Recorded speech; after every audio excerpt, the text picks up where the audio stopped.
देखिए, चीन में फैल रही रहस्यमयी बीमारी एवियन इन्फ्लुएंजा माइक्रोप्लाज्मा निमोनिया को लेकर डॉक्टर्स अलर्ट मोड पर हैं। आपको बता दें कि आज प्रदेश के सभी चिकित्सा संस्थानों में मॉक ड्रिल कर वहां की व्यवस्थाओं को परखा गया।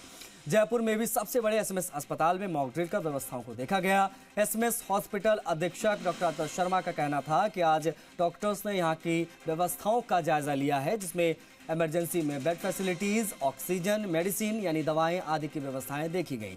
हमारे संवाददाता ने एसएमएस हॉस्पिटल की व्यवस्थाओं को लेकर चिकित्सा अधीक्षक से खास बातचीत भी इस दौरान की।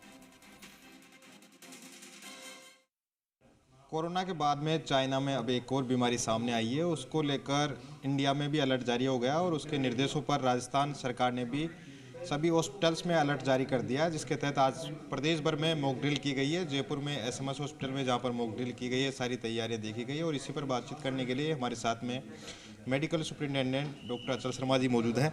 आपने देखिए व्यवस्थाएं, मॉक ड्रिल हुई है आज यहाँ पर, किस तरह की व्यवस्थाएँ हैं? देखिए, हमारा मॉक ड्रिल जो गवर्नमेंट ने गाइडलाइंस जारी की थी, उसके तहत हमने आज एक मॉक ड्रिल दी। उसका जो हमारा जो मुख्य उद्देश्य था वो यही था कि हम ये देखना कि हमारे पास बेड की अवेलेबिलिटी है कि नहीं है। उसके लिए हमने ये देखा कि सेपरेट वार्ड अगर इसके लिए ज़रूरत पड़ती है तो उनको आइसोलेट करने के लिए हमारे पास उपलब्ध है कि नहीं है। साथ ही साथ आईसीयू हमारे पास फैसिलिटी है कि नहीं है।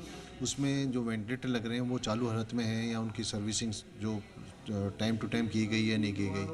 हमारे डीडीसी काउंटर्स पे जो दवाइयाँ उपलब्ध हैं, इसके लिए हमने जो विशेषज्ञ टीम अपने जो इस संबंधित जो बीमारी संबंधित विशेषज्ञों को अपने साथ रखा था, जिससे कि वो जान सके कि इस तरह में कौन कौन सी दवाइयाँ एंटीबायोटिक्स और बुखार से या लड़ने के लिए जो दवाइयाँ आवश्यकता होती है उसके लिए प्रचुर मात्रा हमारे पास अवेलेबल है या नहीं है।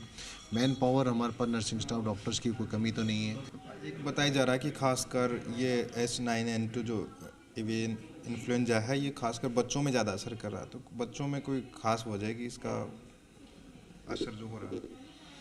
नहीं, ये बीमारी अधिकतर अभी तक जो चाइना में बच्चों में या जुवेनाइल एज ग्रुप में देखी गई है, इसलिए उनमें बच्चों के लिए इस तरह से ये किया है कि, लेकिन इसका ये अभी से मानना गलत होगा कि ये सिर्फ बच्चों में ही होती है। हम आगे इस बारे में दुनिया को भी देखना है कि अगर ये बीमारी है तो आगे फैल तो नहीं रही है, दूसरे देशों में तो नहीं फैल रही है, और अगर आती है तो आगे भी देखना भी इसके लिए हमें क्या क्या और भी जो मेजर्स लेने हैं, हमें स्टेप्स उठाने हैं। तो अभी तक इसके बारे में पूरी जानकारी पूरी दुनिया को इतना नहीं है, लेकिन हाँ, हमें चूँकि पता है कि चाइना में इस तरह के केस आए हैं तो हमें भी सतर्क रहना आवश्यक है।